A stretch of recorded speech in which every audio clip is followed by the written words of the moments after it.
Hey everybody, Spy4360 here. I hit the end of the game. I was kind of rushing to MR 100. As you can see up here, I hit 104. Just because, like, usually Monster Hunter adds, like, some kind of goofy quest at the end of the game. And I thought that might, like, unlock a monster or something. But no.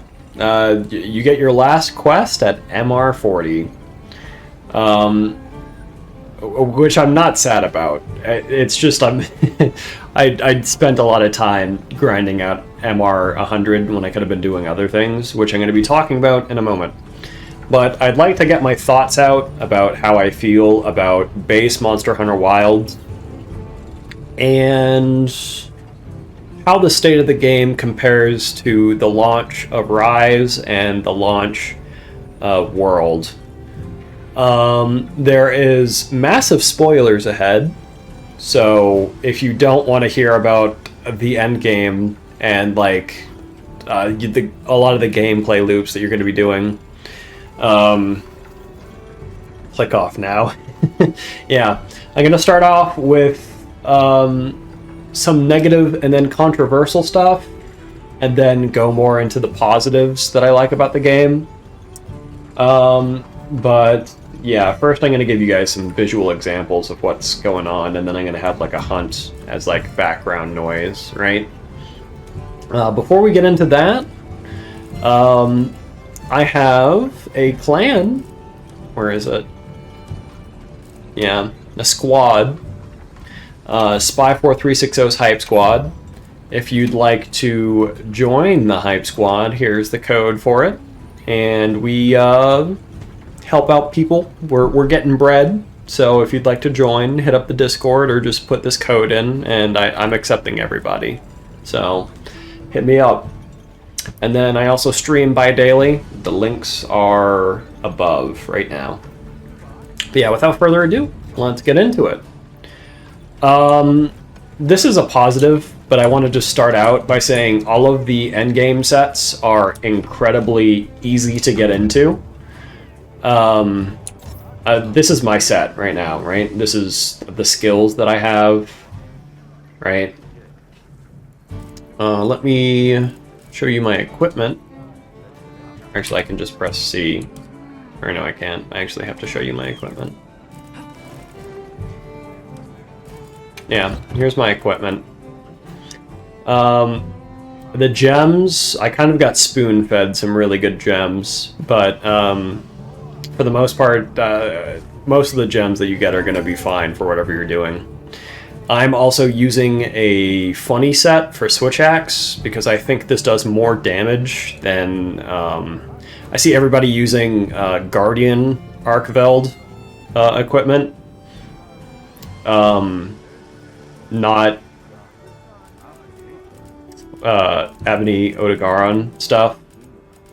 But I think Burst Boost is much better for Switch Axe's playstyle, and I'll get into that in a second. Yeah, most of the sets at the end of the game are incredibly easy to get. You kind of just... Oh, wow. Oh, man, Gemma, what are you doing? What are we making today?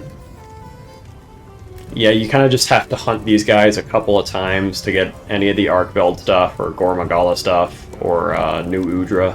I'm actually missing... damn, a gem and some skulls for those. But investigations are incredibly lenient in giving you supplies, and that's really cool. The main thing I wanted to talk about before we got into hunts is the Arshan weapons. Basically, once you defeat your first tempered monster, you'll start getting random blades and stuff. And you can use these to make Build-A-Bear weapons, essentially, right? So I've got some Rarity 8 Build-A-Bear weapon stuff right here. I feel like for Switch Axe specifically, you're going to want to only use the attack infusions. Elemental is pretty good, but as you can see, I have Dragon File. Actually, hold on, we can cheese this. So if you do 2 Thunders, it makes you Elemental File for Thunder. There's a way to get attack. Yeah, I know how to do it. So let's do Paralysis and Paralysis. Yeah, and that gets you Power File, right? And 20 Raw. So I did a double Paralysis as my offhand, or as like you switch to your other weapon, right? So we've got this bad boy. Yeah, you can see it right here. We did double Paralysis for our blades, and we got 1 attack infusion. And then I fully upgraded it. Got 2 attack boosts, a sharpness, and an affinity. Basically, you can upgrade this with ores that you get from the festival, or you can melt down these weapons that you make for more ores. And let me just explain the weapon that I have here, right? So this, I feel like, is the best switch axe. It's the Doshigama switch axe. It has 230 raw, -5 sharpness, and it gets to blue, right? It also has a power file and power prolonger, which out of all of the switch axe skills, rapid morph is going to be your best in slot, followed by power prolonger, right?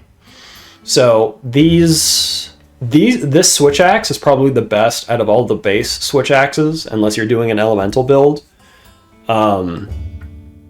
But I'm doing raw, which is just good against like literally every monster. You can join any hunt and find success with this build, right?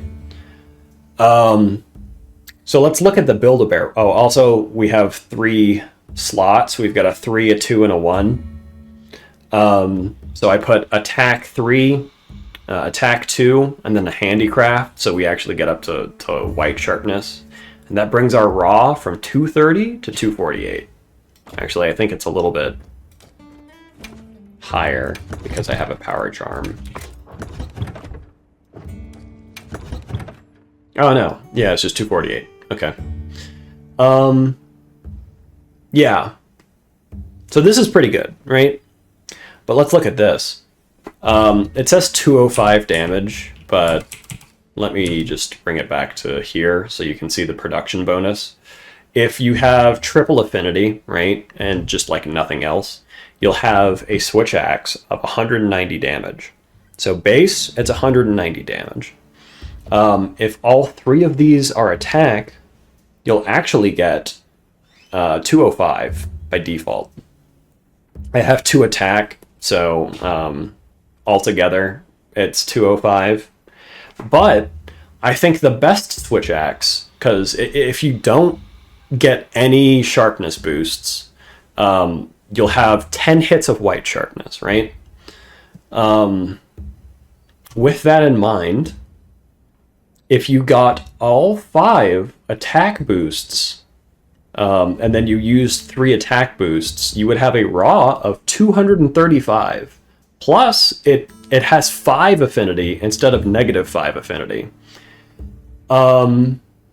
And you have 3 slots. So you can put anything into these, right? So I think this is the best weapon in the game. You just have to get incredibly lucky. I did the math. It's just like, let me go back to this. It's just 5 times 5 times 5 times 5 times 5.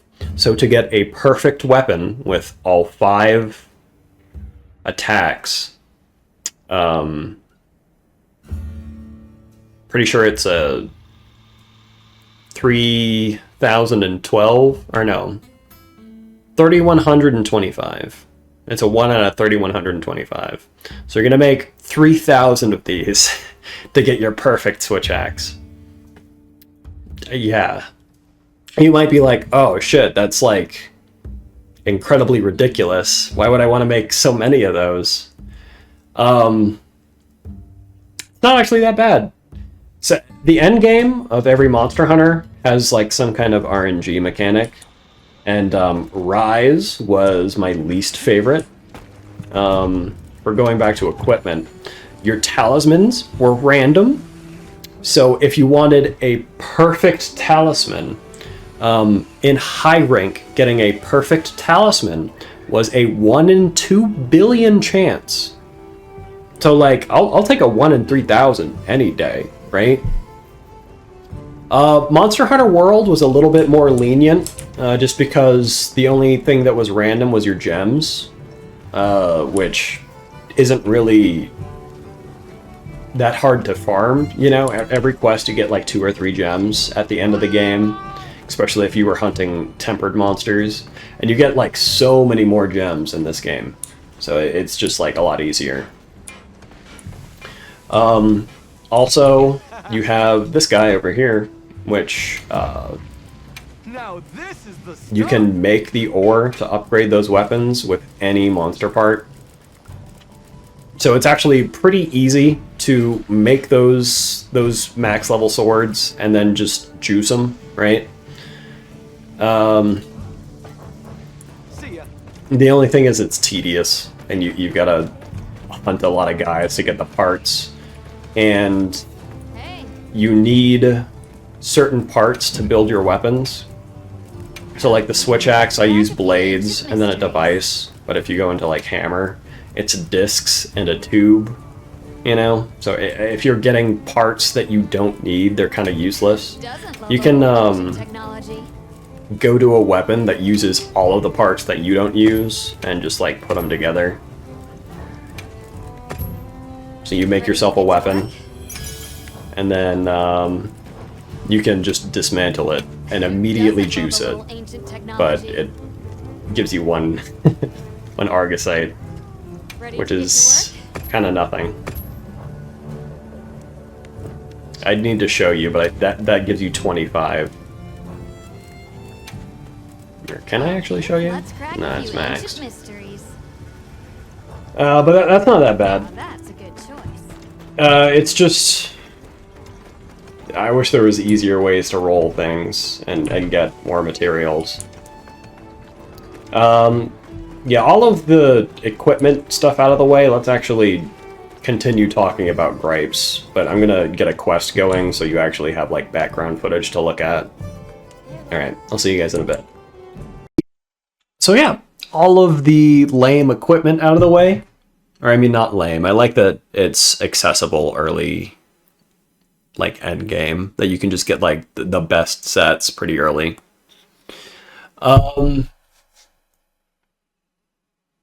It's not...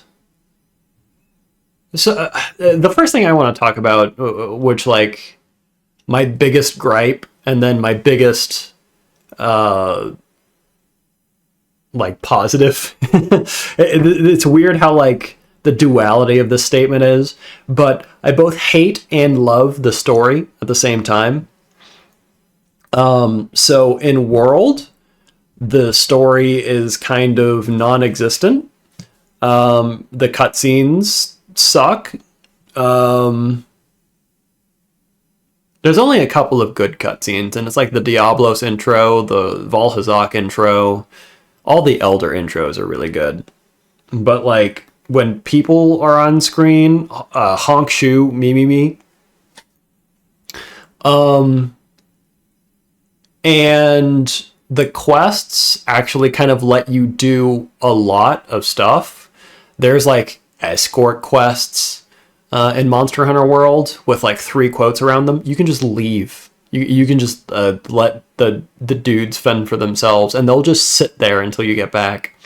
A couple examples of this. There's escort quests where I just hunted an entire monster, and I came back, and I was like, oh, these guys were still here. Wow. Okay.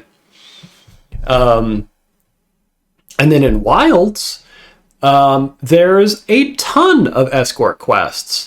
And there's like a straight line to like wherever you're going. You can just see it on the minimap, especially like, oh, we need to go back to X village, right? And you know where it is, and you know the fastest route to X village, but you got to take the scenic route.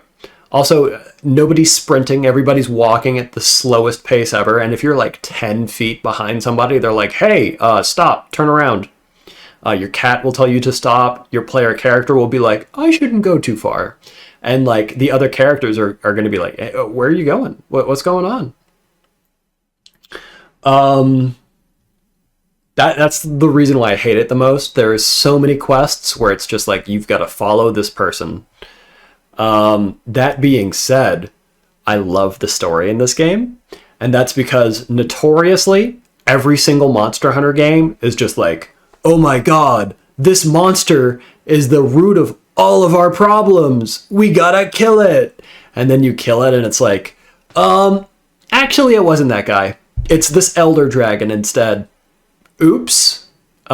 Kill that guy too. You can do it. You got the last guy. Probably. Good luck. And that's the story for like every other Monster Hunter game. Actually, no. World didn't have that. The entire time you were after Zora Magdaros. And then Nergigante showed up and fucked everything up. Yeah, World has probably the best classic Monster Hunter story. World or 4. But there's actually a lot of lore in like the Monster Hunter anime and the Monster Hunter manga. Basically, I mean, they explain it in Wild, so spoilers for the storyline of Wilds.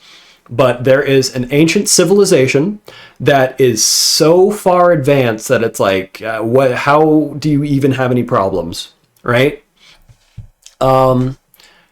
So they have problems because of like every modern nation's problems, right? They're like, we need more resources. Let's go to war, right? And basically the means of war aren't cool enough. So they end up making a monster. They make a literal monster, and it ends up destroying humanity. So I don't know if this is the civilization that makes the monster, because the monster in the comics is like more of a fleshy amalgamation of machine and like monster bits. And this one's more of like I don't know what to describe it as, but it's like very chrysalis-y, where it has like the Wilkstone material on it. It's not that fleshy at all. It looks very artificial. It's cool, you know. I feel like it's a different artificial monster, and that this problem had been happening in multiple like areas of the world. But basically, after that point, monsters become crazier. Instead of them just being like regular, it's basically like the world before they created monsters was Jurassic Park, and then after they create the Cronenberg monster, they start gaining elements and stuff, and Elder Dragons start showing up. And basically the world flips from like, we have future technology to we're back in the Stone Age, and Unga Bunga beat monster with stick, you know? A lot of the weapons that we use are actually older weapons that we don't understand how a lot of these things work, but like it's just like we learned how to maintain them, you know? It's funny. I don't know. Yeah. I don't really know how to segue that into a Wild story, but the Wild story is really good. They craft the storyline around the artificial monster and the big reveal that like monsters were being made very well. The only thing is like you know for like 10 whole quests, and it's kind of still like a mystery. I mean, I knew beforehand, so I think I just put it together more quick than if you didn't know, you know? But the story's phenomenal, outside of being railroaded, right? I didn't play the story with other people. In World, it was incredibly annoying to have to start a quest, watch a cutscene, and then leave the quest to then play it with your friends. I played this entirely solo. I don't know if that problem still exists, but if it does, yikes. I wouldn't imagine playing this game with another person. It might be a mess. I don't know. I'd like to talk about progression next.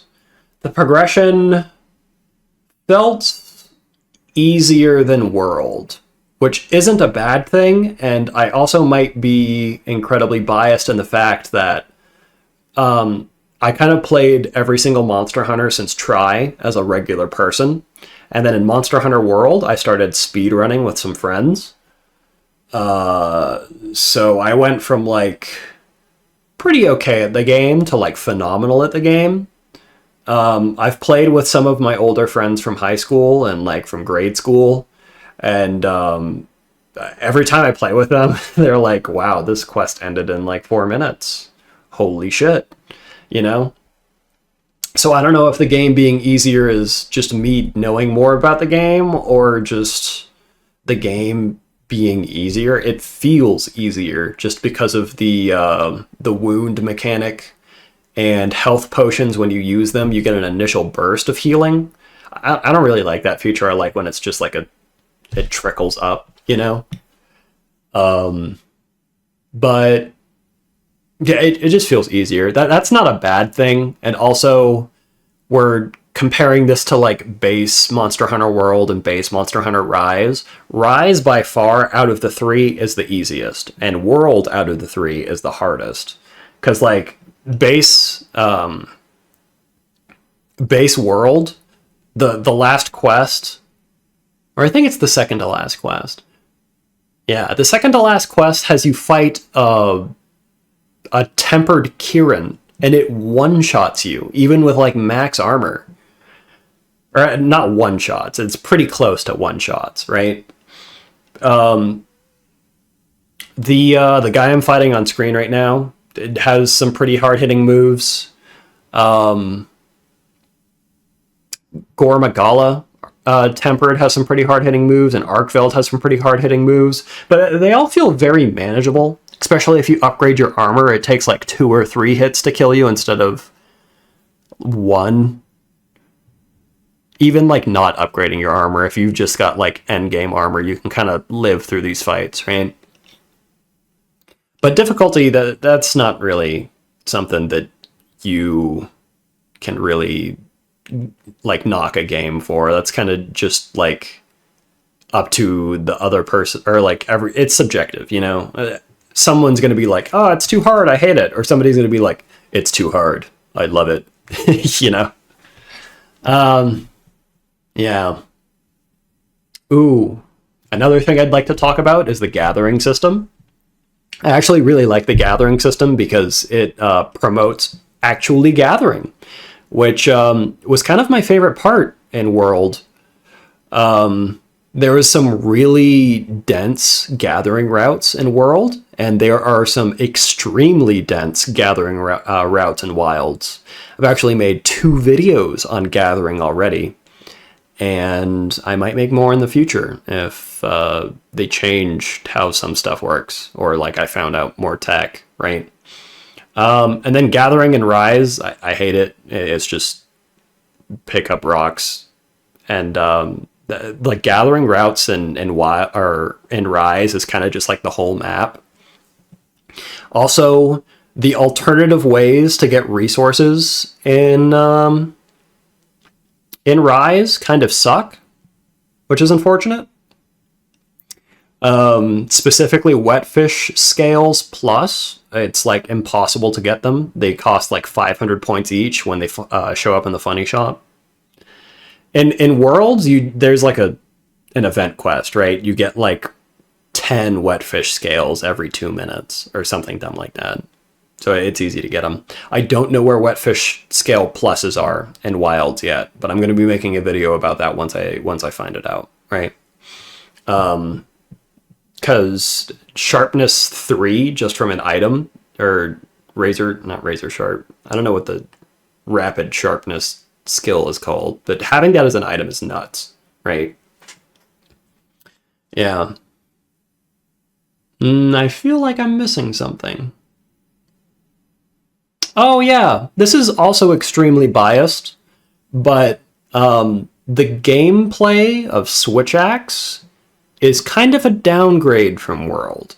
It's an upgrade from Rise, just because. So in Monster Hunter World, you have 4 different ways that you can play Switch Axe.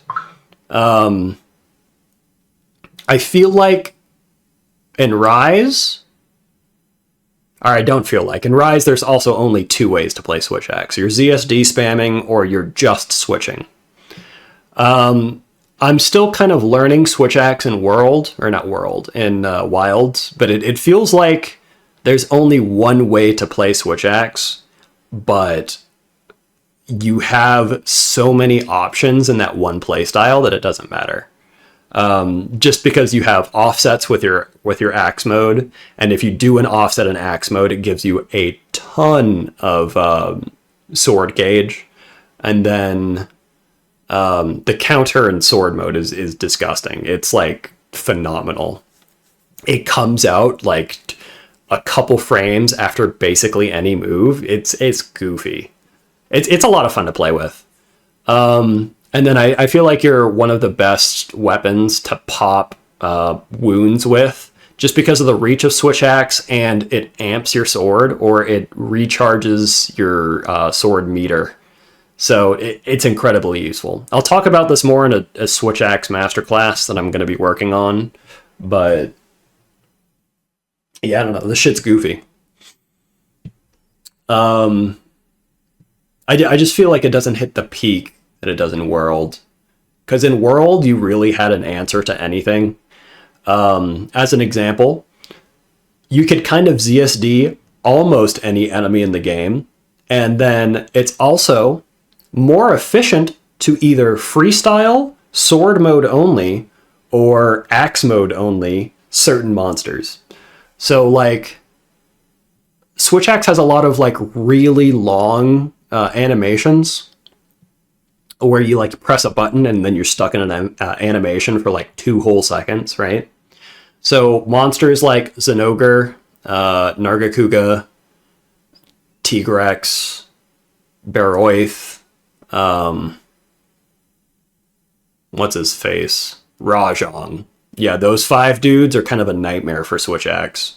But if you're using Axe mode, all of those guys, if you break a certain part, they just fall over. So you do the power, or the power slam, I think it's the name of the move, which gives you 30% staggering and 30% part breaking. And you just break the parts, and then you hit them in the head. And then you break the other part, and then you hit him in the head. And by the time you break that other part and hit him in the head the second time, the hunt's usually over. Because Axe mode has, like, really high motion values. And then in this game, it feels like they nerfed all the motion values of Axe mode, so they're not as potent. And then they put all of the power into the funny sword mode spinny move, and the offset, and the sword mode counter. Oh, also the wound attacks. The wound attacks for Switch Axe are crazy. Yeah.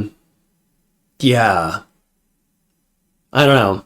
It feels like you're just fishing for wound attacks, parries, and offsets. But the offset is really hard to get off. That's why I feel like this set is extremely fun to play, is because getting the moves off consistently is hard and rewarding. Also, if there's faster guys, you can do like a right click and then you immediately counter, right? So like the baloney, the ice monkey, he's really fast, but you know, you just counter him. Same thing with Gormagala, he's really fast, counter. The spiders also have that problem, counter. Probably my favorite monster to fight is Zhu Wu. He's got like so many fun attacks. You can like counter, short hop, counter, short hop, counter, short hop, and just block this whole combo. It's so goofy. It's really funny. Yeah. So I said earlier in the video that I'm using the Doshagama switch axe. I haven't played at all with Rapid Morph.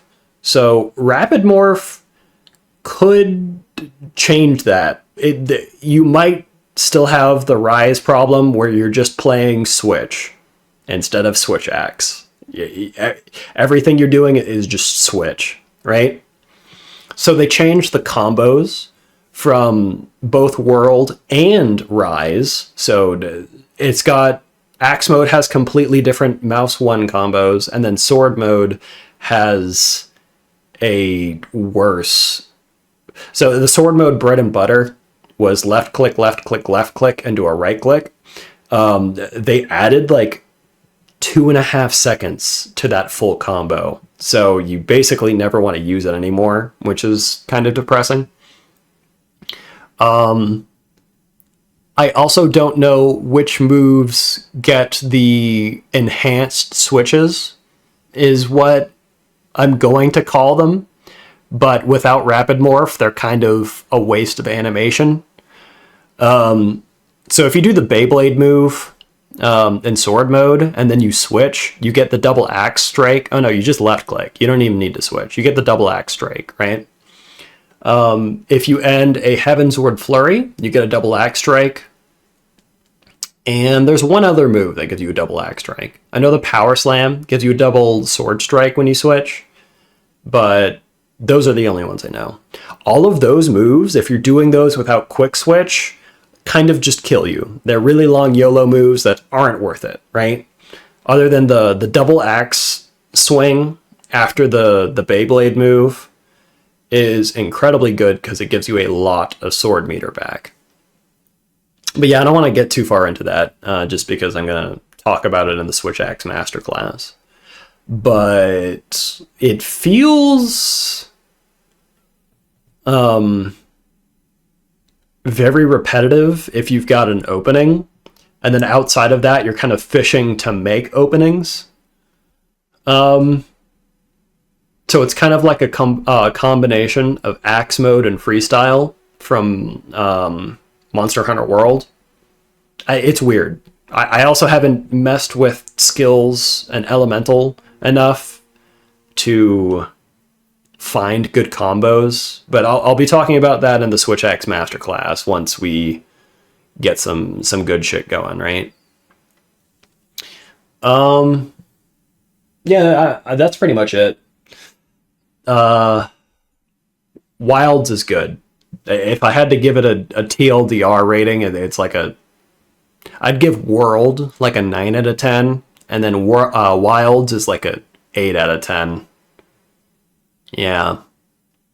This is probably wrong, but it also feels like Wilds doesn't have any dudes.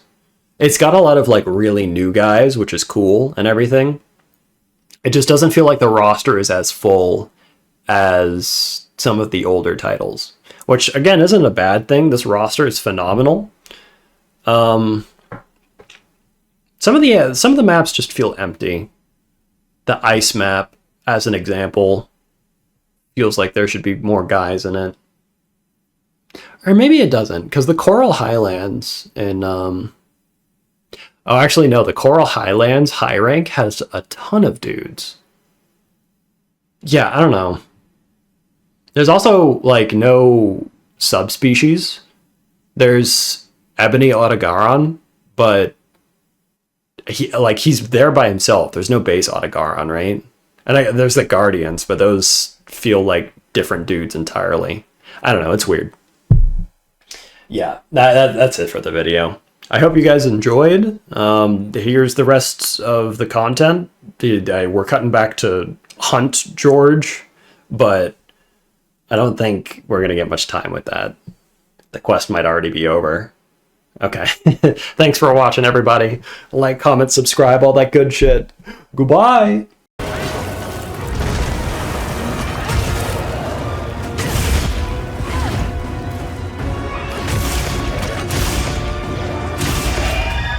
Holy shit. That took a lot longer than I thought it would. This guy's hard.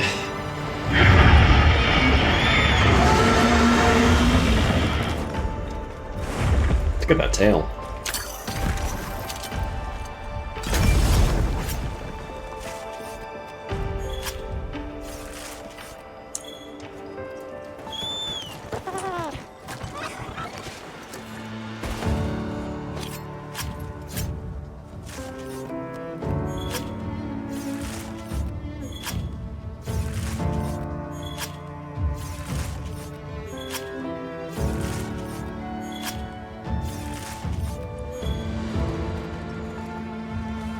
Oh, that was stressful. I died. I mean, not actually, but like, I got the kitty death where he revives me. Still, that was a really good hunt. As long as it's sub 20, I'm happy. Oh, oh. Ooh. That's alright.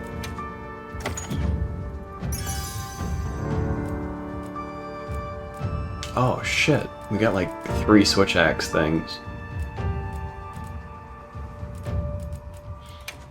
Nice. Alright, that's it for the video. Thanks for watching, everybody.